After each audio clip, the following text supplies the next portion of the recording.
तू ॿियनि खे सुञाणण में केतिरी जल्दी कंदो आहे, त पोइ छो इहा ज़्यादती तूं पाण सां थो करीं? छो तूं पाण खे सुञाणण में एॾी देर कई आहे? छा कॾहिं इहो सोचो थी त तूं बि घणो कुझु करे सघें थो? तूं बि हिन दुनिया खे बदिलाए सघें थो? तूं पंहिंजो हिकिड़ो अहिड़ो गोल ठाहे जेको तोखे सुकून जी निंड करण न ॾे, जेको तोखे आराम सां वेहण न ॾे, ऐं जंहिं वक़्तु तूं फालतू वेठो हुजे तुंहिंजे अंदर में हिकु तूफान बपा थी वञे, तुंहिंजे अंदर में कुझु करण जी तड़प थी उथे, तूं बेसुकूनो थी वञे, तूं चाहे त मां अॼु कामयाब थी ॾेखारियां, ऐं उहो अज़म पंहिंजे अंदर में बेदार करे, पंहिंजे अंदर में इहा सोच पैदा कर त मूंखे कामयाब थियणो आहे, बस हिन साल मूंखे कामयाब थियणो आहे, चाहे कुझु बि थी वञे मूंखे कामयाब थियणो आहे। पोइ ॾिस, अगरि तोखे मौत बि अची वियो त तूं मुतमइन थी मरदे त हा मां कुझु करण जी कोशिश कई, मगर ख़बर नाहे अलाए छो वक़्तु घटिजी वियो। इन करे अॼु तुंहिंजे लाइ सही वक़्तु आहे। अॼु कर जेको थी सघई, पंहिंजी मेहनत कर, जेको थी सघई अॼु कर, सुभाणे ते न छॾ। इहो राइट टाइम आहे, हा इहो ई राइट टाइम आहे। जेको करणो थी इहो ई सही वक़्तु आहे, जुस्तजू करण लाइ, मेहनतूं करण लाइ, कुझु करे ॾेखारण लाइ। हा ही वक़्तु सही आहे, इंशाअल्लाह ॻाल्हि ज़रूर ठहंदी। तूं कर त सही, तूं मेहनत कर त सही, इंशाअल्लाह ॾिसजांइ त पोइ तूं कीअं कामयाबियुनि जा सफ़र तय थो कंदो वञे। जेतिरी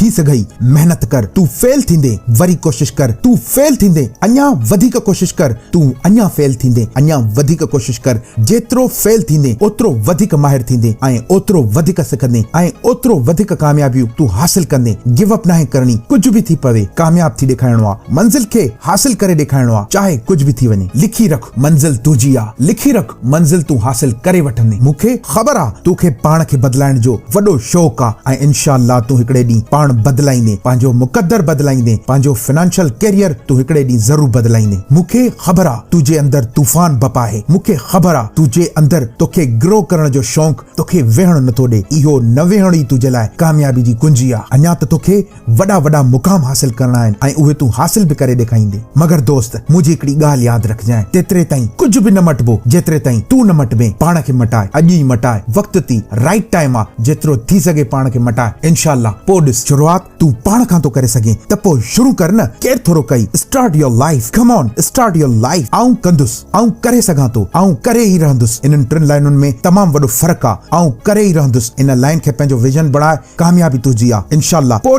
ॾिस सभु कुझु कीअं थो मटिबो वञे, हर शइ आसान थींदी थी वञे। तूं अज़म त कर, तूं डटजी त बि। पोइ ॾिस, पोइ वक़्तु लॻंदो, ज़ख़्म मिलंदा, दर्द मिलंदा, इवन पंहिंजी फैमिली तुंहिंजे अगेंस्ट थी वेंदी। छा थींदो? हूअं बि वक़्तु निकिरे थो, हाणे बि वक़्तु निकिरंदो रहंदो, मगर पोइ ॾिसजांइ कामयाबी कीअं अची तुंहिंजे क़दमनि में थी किरे। दोस्त अगरि मुंहिंजी ॻाल्हि पसंदि आई थी त हिन वीडियो खे लाइक करे पंहिंजी फैमिली ताईं शेयर कजांइ। मुंहिंजूं अहिड़ियूं वीडियोस ॾिसण जे लाइ हिन चैनल खे सब्सक्राइब कर। मुंहिंजूं तमामु नेक तमन्नाऊं ऐं दुआऊं तोसां गॾु आहिनि।